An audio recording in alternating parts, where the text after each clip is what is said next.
Alright, so how y'all doing, boys? Hope you're doing well. Now, in today's video, I actually haven't recorded a video in a little while.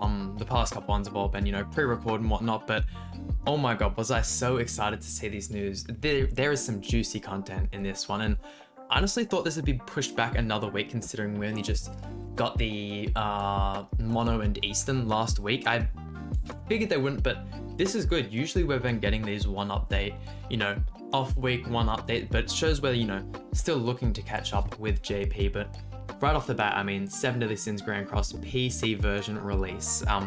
JP had this probably like a fortnight ago, maybe 3 weeks ago.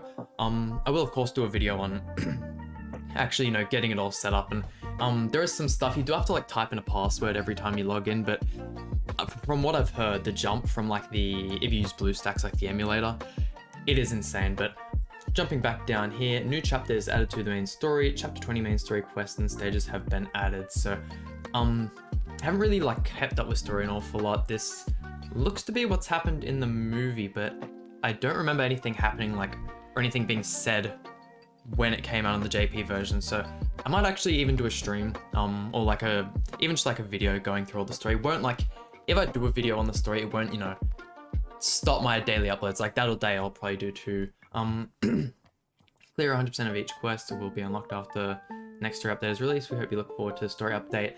And here is what we were looking for. I honestly thought it'd be so much longer until we got Gotha, but they're finally here. The brand new Festival Gotha. Oh my god, I'm so excited to finally try this unit out. Now, unfortunately, if you guys have been keeping up with the JP version, you'll have realized there's no more duo festivals. What I mean when I'm saying that is we only get the main unit from now on. There's no side unit, whereas if we were say, past couple ones have been Holy Fest banners, there would be no Assault Meliodas and festivals. They'll just in that. I will, of course, go over that.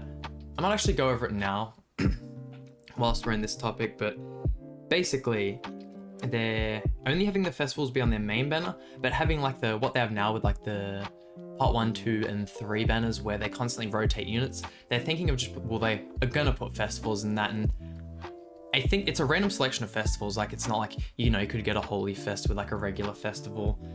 And yeah, I'm definitely not the biggest fan of it. They definitely should keep the just duo festivals. They did of course buff the festivals as well, which is the main reason they put them aside. Usually get I think it's 3% chance, but they've buffed the Gotha up to 6%. So hopefully we can get a 3, 6, 4, 6 in 1 rotation. I might actually even do a second rotation if it doesn't go so well. But also along with the Holy Knight Hazza, from what I've heard, he is disappointing. Is of course a barn support. His passive basically buffs detonate cards by 20%. You're really just better off using Grimmar on the back, or if you don't have the Holy Relic for Twiggo, 100% run Twiggo on the back. I'll still do a showcase on him, of course.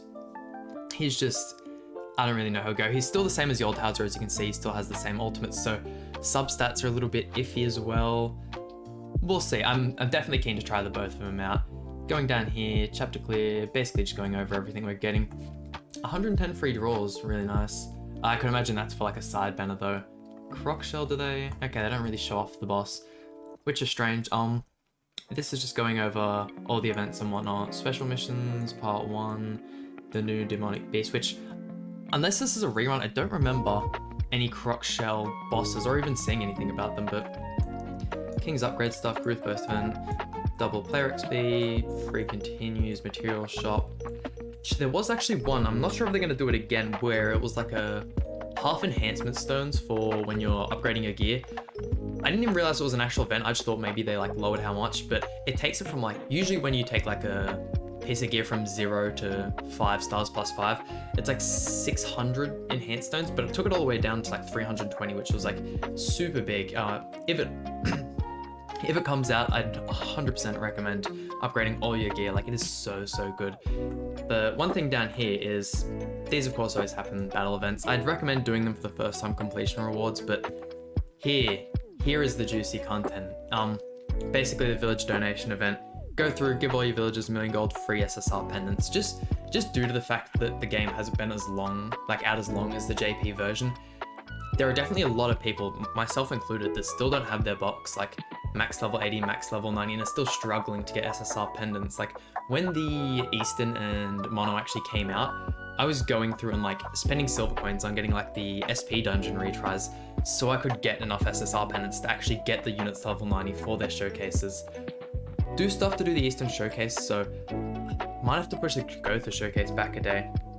There's just been so much content coming out, and like with the back-to-back-to-back updates, definitely some nice stuff. I mean, for the free-to-plays, it could be like a little annoying. Like I would 100% recommend like you skipped on the Brunhards, skipped on the Mono and that. But if let's say you did, it could be a little bit difficult to get gems. Hopefully they give out a fair few through like these events here. Getting through new Hijack Gotha costumes, I'm a huge fan of. Actually didn't see anyone run this one, so I might give that a couple of tries. The actual Gotha outfit there looks really sick. These two as well, really cool.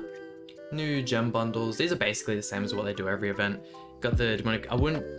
Day one, this was probably a good bundle, but now that Belmos's been out for so long, really not worth it. Like they really make you pay a lot for some of these like demon materials, which can be like so easily grind. Like hopping on and doing your demons every day is like not an issue at all. This one's usually goes for a really good price. And yeah, once again, you just pay too much for the demon raid materials, so I'd skip that one as well. This is your typical ticket and gem. These actually this is probably slightly better value, but these are always really good value. Like if you're ever looking to buy gems, buy it with the tickets. Like the amount of money you save is just so worth it. I feel as if they probably should have fairly short patch notes for like the 40 million. Was it 40 million or 50 million download celebration? Yeah, 40 million. Okay, I was right. Let's see down here.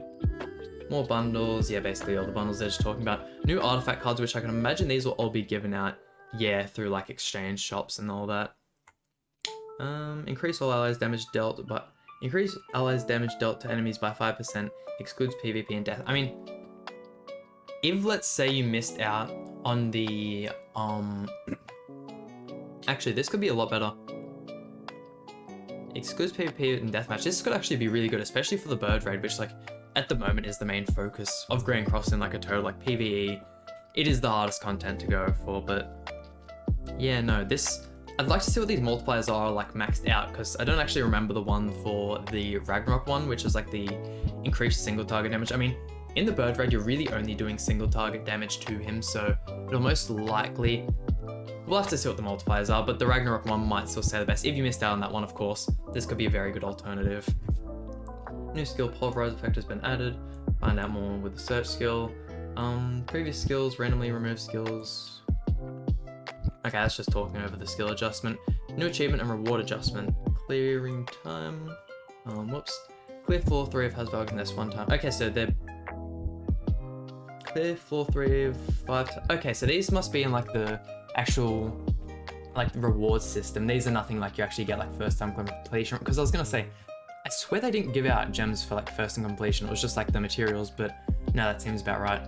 If you've already cleared floor 3, you'll get the, yeah, okay, after the maintenance. This was something I was actually interested in looking at. World Tree Exchange Shop. Oh, it doesn't actually go over prices. If that's 1,000 of these for one of these, that is definitely good value.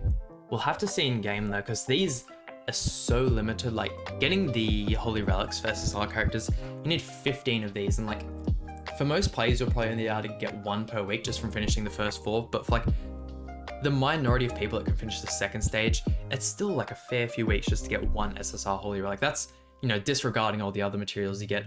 And there's like the one, like top 0% that can actually finish the 3rd stage. It starts to roll around a lot faster. Reset time recommended for friend deathmatch has been reduced. That's probably should have been implemented a while ago. Ability to remove the ad bonus. Yeah, more quality of life stuff.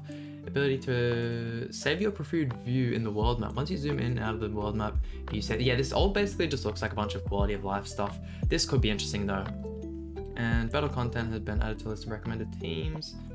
Okay, I think this just goes over like, yeah, previous teams you've used in events. It's nothing crazy. Access the detailed hero info to find recommended teams under the battle contents for each hero. Yeah, really not too sure what they're going over here. This is basically all the ending events, sorry. Which, yeah, fairly short patch notes, but definitely some juicy content. I mean, this first half and the banner alone is enough, and I'm sure we'll get to see more of this stuff when the update actually comes out. We'll be able to look at it all through the menu, but I mean, there we go. Hope you guys enjoyed today's video. Please hit the like button, subscribe. Really means a lot to me, and I'll see you guys for some more Grand Cross content.